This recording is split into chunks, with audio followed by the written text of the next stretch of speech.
Welcome to The Parent Thing.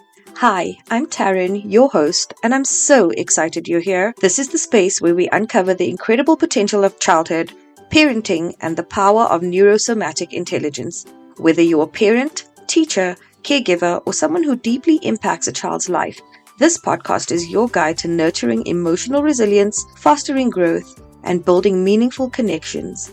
Together, we'll explore cutting-edge insights, practical tools, and heartfelt stories to empower you in shaping the next generation. Join me each week as we dive into strategies, science, and stories that inspire and transform. Let's reimagine what's possible for the children we care about and for ourselves. Now, let's begin this inspiring journey together. Hello, and welcome back to the Parenting Podcast, where we talk about raising children with awareness, wisdom, and nervous system safety for them and for us. I started my year off with a challenge to myself. I am going for 6 months without any TV or consumption of social media. This got me into a little bit of a deep dive, seeing the changes that are happening in my life and I'm in my lifestyle. And I'm only 7 days in. I thought, let me go into a deep dive and actually see the effects that screen time has on children. So today we are talking about an episode that brings up a lot of emotion, it brings up a lot of guilt, it brings up a lot of confusion and even fear for parents. We're talking about screen time and the developing brain, not from a place of shame, not from a place of extremes, and definitely not from a throw the iPad in the bin perspective. I'm going to come from a neurodevelopmental, nervous system informed, and real life parenting lens. Because let's be honest, screens are part of our children's world. They are part of our worlds too. So here's the real question. Should children have screens or not? How do we balance technology in a way that protects brain development, emotional regulation, and real world connection? And that's exactly what we're unpacking today. So let's take a breath. This is a judgment-free space. And by the end of the episode, I would like for you to walk away with some clarity, with some confidence, and some practical tools that you can actually use. I want to start with why screen time is such a loaded topic. Many parents are carrying guilt for allowing screens. They are carrying fear that they have already damaged their children's brain, pressure from social media experts, conflicting advice from doctors, teachers, and other parents. And when parenting decisions come from fear, our nervous system tightens. And that is never where good regulation or connection happens. So first, I want to say this clearly. Screens are not always the enemy. Parents are not failing. And brains are adaptable, resilient, and shaped by pattern, which means that patterns can change. The concern isn't screen exposure alone. It's what screens are replacing in a child's developmental world. And to understand that, we need to understand how the brain develops. So I'm going to talk about what young brains are wired for. Child's brain develops from the bottom up. So let's say we have 3 sections of the brain. We've got at the bottom, the brain stem, then we've got the middle part, and then we've got the prefrontal cortex in the front. So their brains develop from the bottom all the way up. First is survival and regulation. Then emotional processing starts developing. And lastly, thinking, logic, impulse control starts developing. The early years, especially birth to age 7, are about sensory input, movement, relational safety, cause and effect learning, and embodied experiences. Children learn through touching, climbing, falling, negotiating, making mistakes, being bored, watching faces, reading tone of voice, co-regulating with adults. This is how their neural pathways form. Here's the key piece. Screens are two-dimensional. They are fast-paced and they are disembodied, which mean they require very little effort from the body. They provide instant gratification. They reduce opportunities for frustration tolerance. and they bypass real-time emotional feedback. It also just bypasses time, which is what I'm finding for myself as well, not being on my phone or watching TV as much, being on my phone as much or watching TV at all. I find that I actually can account for my day. I can tell you what I've done with my time, whereas before I couldn't. Like, the time was just lost. Like, I'd log into TikTok for 5 minutes, and when I look again, 3 hours have passed. So that's the same for them. There's no concept of time when they are watching something on a screen for an extended period of time. So basically, the brain doesn't get the same workout it does through real world play. So it doesn't mean that screens are necessarily bad. It just means that they need to be balanced intentionally. I want to clear up some myths about screen time. The first myth is that screens automatically cause ADHD. That's not true, but excessive, unregulated screen use can mimic attention difficulties because the brain adapts to the constant stimulation. Myth number 2. Educational apps replace human interaction. They don't. Learning happens best through relational engagement, not passive consumption. Myth number 3. Once the damage is done, it's permanent. Absolutely not. The brain is neuroplastic. It rewires through experience. What can be impacted by excessive screen use?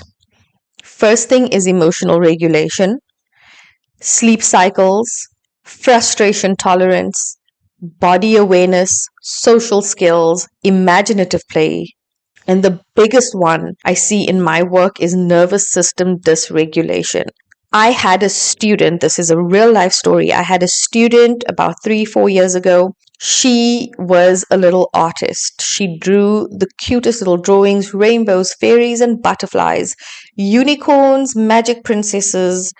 You get what I'm saying, you get the picture. And then I started seeing a little shift in her drawings.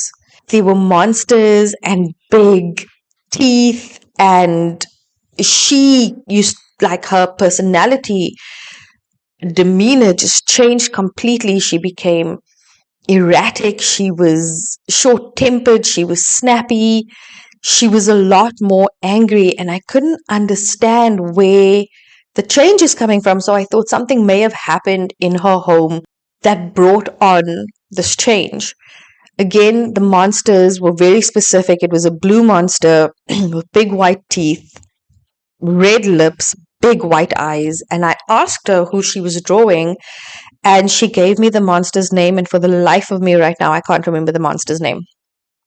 And so I Googled it. I was like, what is, I don't know, let's call the monster Sugar Bear. What is Sugar Bear? And this whole thing came up about this YouTube channel, and this is the monster from YouTube. And I started seeing that there's messages in there for children to harm themselves, to harm their parents, to harm their families, all that kind of thing. So I actually had to call a meeting with her parents, which was not a very easy meeting, and let them know that she's watching this thing. I'm not sure if they are aware about it or not. She is watching the show, and these are the changes. Like, I kept the drawings.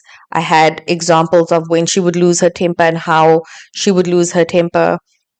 And they noticed the change at home as well, but they didn't connect the two. And they took the show away immediately. They were like, she's not going to watch this anymore. And again, just like that, night and day, her personality changed again.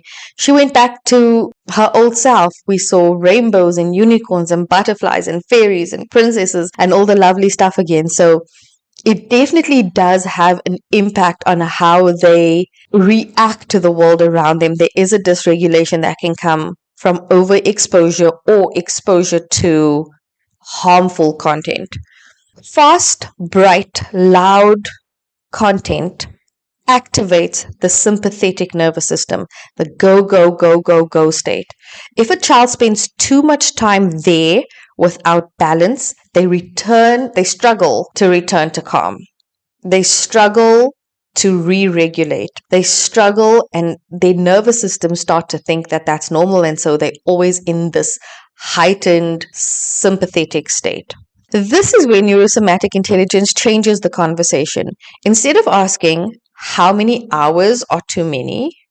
We ask, what state does the screen time put my child's nervous system in? So ask yourself, are they calm or agitated afterwards? Are they more connected or more withdrawn afterwards? Are they regulated or dysregulated? Are they able to transition or do they melt down when a transition has to happen? Screens are not neutral. They are nervous system inputs. It's all coming in and being processed by the brain. So balance looks something like having screen time after movement, not before. Balance could look like screens with connection, not isolation. Having balance could look like screens followed by regulation, not chaos. So when there's a transition, not a chaotic transition. I think of when I was younger, getting ready for school, I'd be allowed to watch TV while I'm having my breakfast before I put on my uniform and head out the door.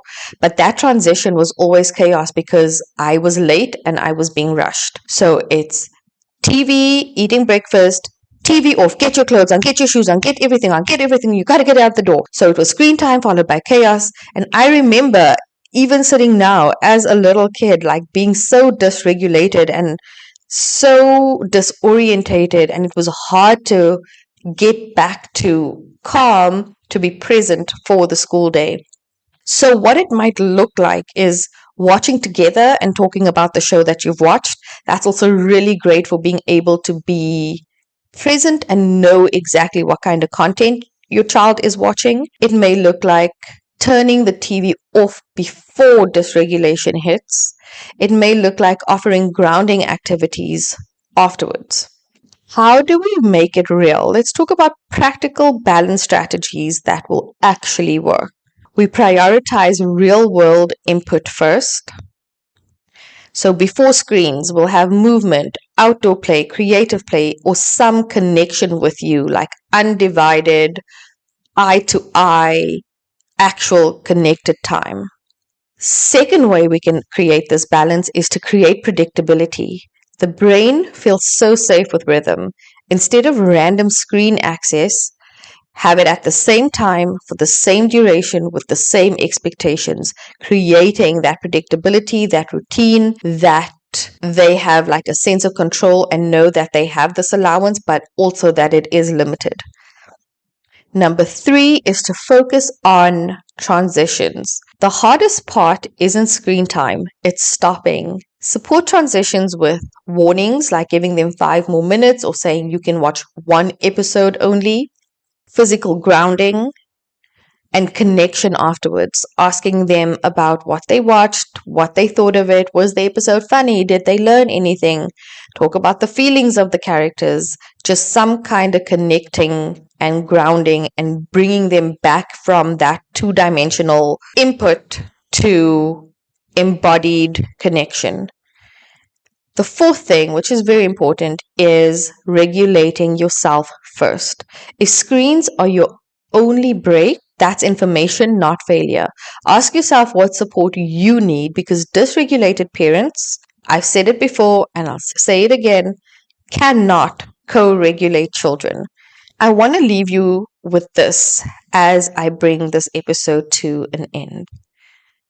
Your child does not need perfect parenting. That is impossible. It is an impossible standard to set for yourself. Their brain doesn't need 0 screens. It needs controlled, regulated, monitored screen time. They need connection, safety, and balance. Screen time doesn't define your parenting. Relationship does. So let go of the guilt. Tune into your child's nervous system and remember, you are allowed to adjust as you learn. If this episode supported you, please share it with another parent who needs reassurance today. And if you want deeper support in understanding your child's nervous system or your own, pop me an email, Follow me on social media. Everything will be in the show notes. My email address and my social media handles. You're welcome to send me a DM. I am here to help you. Until next time, keep parenting with presence, not pressure.